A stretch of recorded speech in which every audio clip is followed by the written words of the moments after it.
போயிருக்கணும். போயிருந்தா அந்த பேச்சுக்கள்லாம் வராது. எஸ். ஆனால் போயிட்டு மறுபடியும் அவங்களும் வெளியேற முடியாது. அப்போ இந்த பிரச்சனைகள்லாம் இருக்குது. அவங்க வந்து மீனவர் சமுதாயத்துடைய மிகப்பெரிய ஒரு லீடர், சிறந்த பேச்சாளர். அதாவது கண்டபடி பேச மாட்டாங்க. அவங்க பேச்சு வந்து ஒரு டிசெண்டாக இருக்கும். ஒரு பெண் ஆளுமைன்ற மாதிரி அவங்க மாறிட்டு வராங்க. ஒரு இளம் தலைவர்கள், ஒரு எளிய தோற்றம், ஒரு இதுன்றது ரீச் ஆவாங்க ஈஸியாக.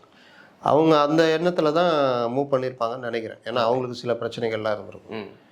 அப்போது இப்படியே குழப்பத்தில் இருக்கும்போது தான் இந்த விஷயங்கள் எல்லாமே அவர் கொண்டு போகப்பட்டிருக்கு விஜய். அதுக்கப்புறம் எனக்கு தந்த தகவல் அவங்கள இருக்க சொல்லுங்கள், எங்கே போகலாம், நான் கூப்பிட்டுக்கிறேன்ற மாதிரி. இதுக்கு நடுவில் நம்ம ஆட்கள் தான் இருக்காங்களே, வெளியிலேருந்து நியூஸ் எடுக்கிறவங்க. அவங்கெல்லாம் இன்றைக்கி பார்த்தா ஒரு பிரபலம்னு உள்ளே போகிறாங்கன்னா காளியம்மாள்னு ஒரு பக்கம் சுற்றிட்டு இருக்கிறாங்க. இன்னொருத்தர் பேரை போட்டுக்கிட்டு இருக்காங்க. அது ஒரு பார்ட்டுன்னு வச்சிங்களேன். ஏடிஎம்கேக்கு போகிறாங்க. அதாவது 2 ஆப்ஷன் வச்சுக்கோங்க. இங்கே போகிறாங்க, இது யாராவது சொன்னால் அதான் சொன்னாங்க. அதனால் எனக்கு வந்த தகவல் அவங்க இங்கே வரத்துக்கான வாய்ப்புகள் அதிகம் இருக்குதுன்னு நினைக்கிறேன்.